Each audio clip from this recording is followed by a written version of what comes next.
Gas का pipe काट दिया आपने रानी साहब। रानी को जान से मारने की कोशिश की आपने। मुझे पूरा यकीन है रानी कि जो कांच आप पर गिरा ना, वो भी इन्होंने ही किया होगा। और एक बात का ध्यान रखिएगा रानी साहब, रानी पर एक खरोच भी मुझे बर्दाश्त नहीं है, इस बात को भूलिएगा मत।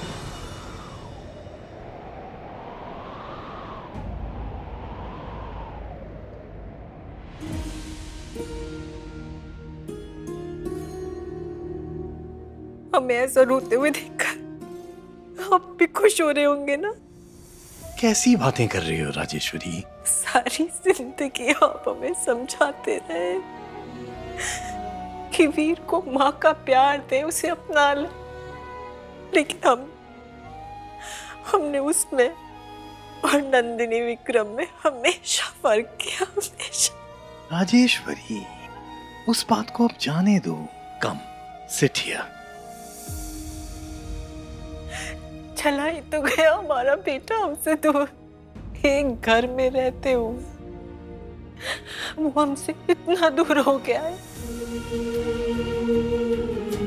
वो हमेशा हमारे प्यार के लिए तरसता रहा और हम हमेशा उसे अपने से दूर करते रहे।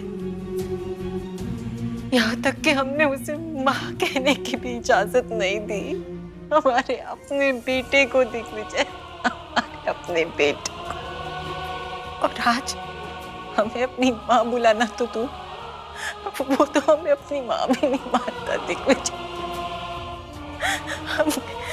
हमने वीर के साथ साथ उसका भरोसा और अपनी इज्जत सब कुछ खो दिया, सब कुछ। माना कि हमसे गलतियां हुई है, लेकिन हम इतने बुरे भी नहीं कि रानी को मारने की कोशिश कर। आज हमारी गलतियों की वजह से घर में जो कुछ भी हो रहा है, उन सब बातों का इल्जाम हम पर आ रहा है। दिल दुख रहा है हमारा दिग्विजय, हम अंदर ही अंदर टूट रहे हैं।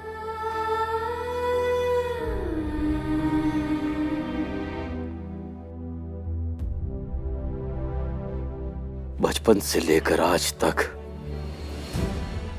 मेरे बेटे को सिर्फ दर्द दिया है तुमने राजेश्वरी, बहुत दर्द दिया है तुमने उसे।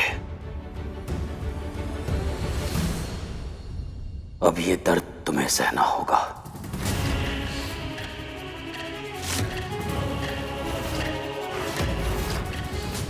पता नहीं ये दर्द कब खत्म होगा। नहीं, जल्दी ही होगा। वीर तुम्हारा बेटा है तो उसका गुस्सा भी तो तुम्हारे जैसा ही है। बस उसे थोड़ा वक्त दो। वो इस वक्त तुमसे नाराज भले ही है, लेकिन वो अपनी रानी सा से, अपनी माँ से ज्यादा देर दूर नहीं रह सकता है। इतना दूर लेके चला जाऊंगा मैं वीर को राजेश्वरी कि तुम्हारा प्यार कभी उस तक पहुंच नहीं पाएगा। और रहा सवाल वीर के प्यार का, तो वीर तो रानी सा के साथ साथ रानी से भी प्यार करता है।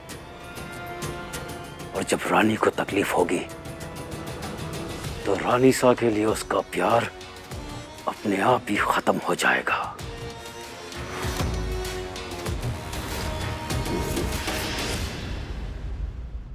राजेश्वरी थोड़ी गुस्सैल जरूर है, लेकिन हमें यकीन है कि वो ऐसा काम नहीं करेगी। सब तो ठीक है दादी साहब, लेकिन कोई तो है इस घर में जो ये सब कर रहा है। अगर हम नहीं तो फिर कौन? पता लगाना पड़ेगा।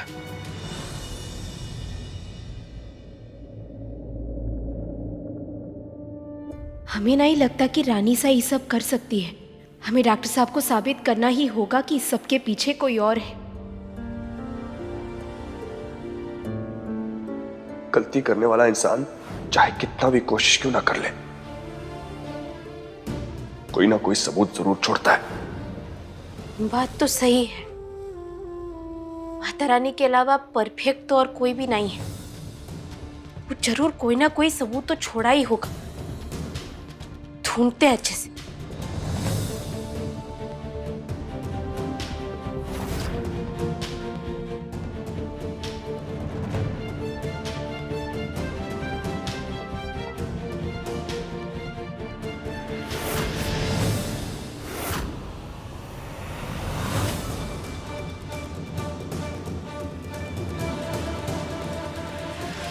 हो सकता है ये रुमाल उसी का हो जो ये सब कांड कर रहा है। ये रुमाल यहाँ कैसे?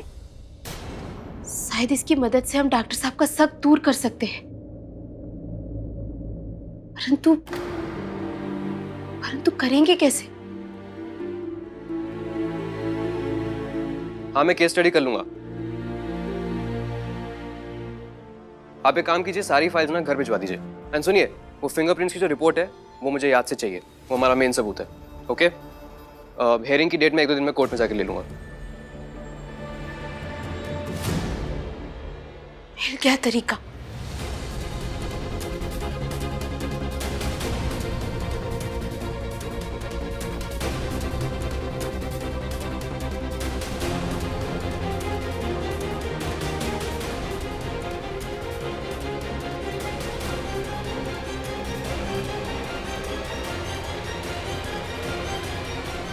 अब सबकी उंगलियों के निशान मिलाकर पता लगा सकते हैं कि असली गुनहगार कौन है।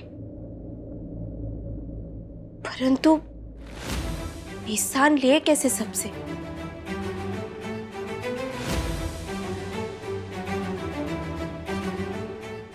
एक तरीका है सबकी उंगलियों के निशान लेने का।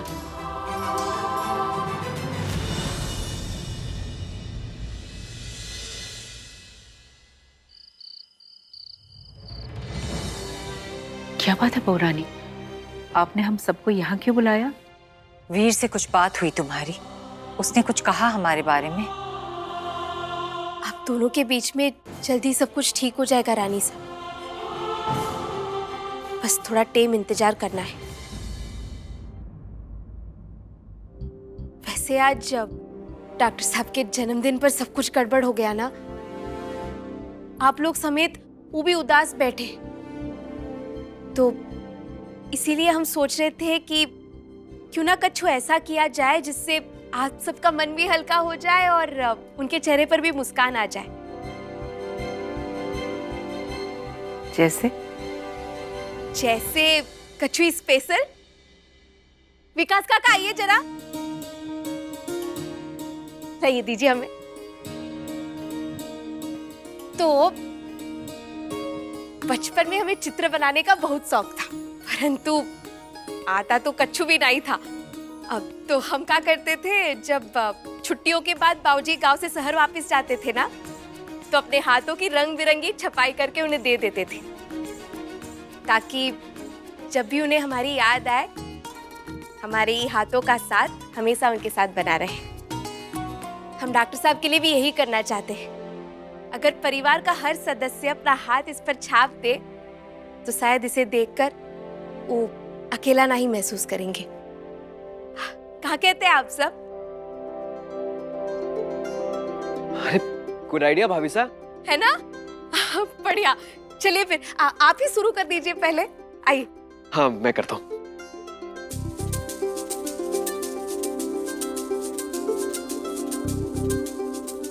हाँ, आप जाइए।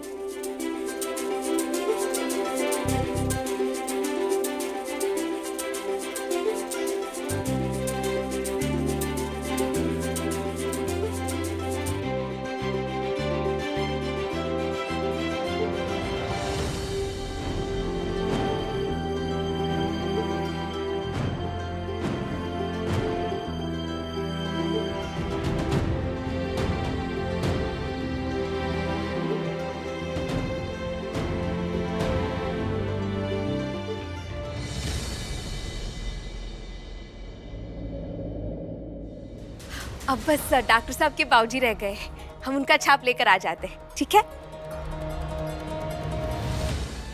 वीर और हमारे बीच में आज तक जितनी भी गलतफहमियां हुई हैं, उसका एक बहुत बड़ा कारण ये लड़की भी है। ये ना होती तो शायद बात इतनी ना बिगड़ती। कहाँ रह गई ये चंपा? अच्छी खासी खबर देते देते बीच में गायब हो गई। जय,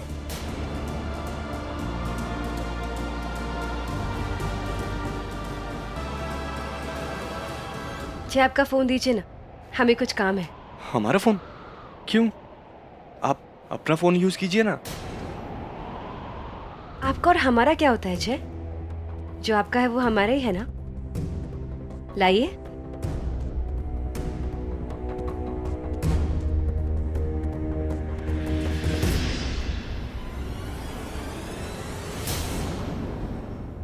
आप इतना घबरा क्यों रहे?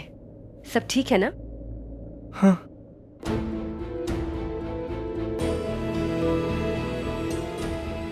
एक्चुअली हमें भाई की बर्थडे की पिक्चर्स देखनी है। इसकी उंगली थोड़ी भी इधर उधर स्वाइप हुई और कोई टेढ़ी फोटो सामने आ गई तो हमारी गर्दन कट जाएगी।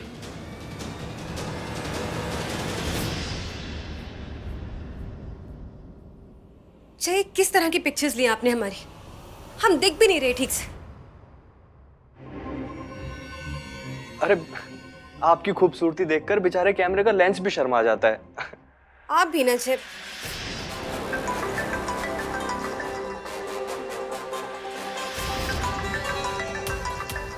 चंपा का phone?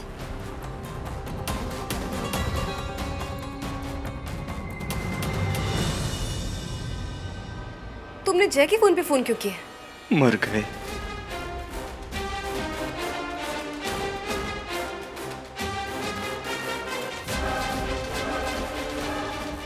I can't believe this, जय। हमें आपसे उम्मीद नहीं थी। देखो नंदिनी, आप जैसा आप इतने रिस्पॉन्सिबल कैसे हो सकते हैं जी? अपना लाइसेंस भूला है वहां पे। चंपा साफ सफाई करी थी तो उसको मिल गया, वरना क्या होता? हाँ, वो गलती से शायद। अब जब जाएंगे तो ले आइएगा वहां से। जी। बच गए। लेकिन ये चंपा बताने क्या वाली थी? कहीं घर में फिर कोई बड़ा तमाशा तो नहीं हो गया?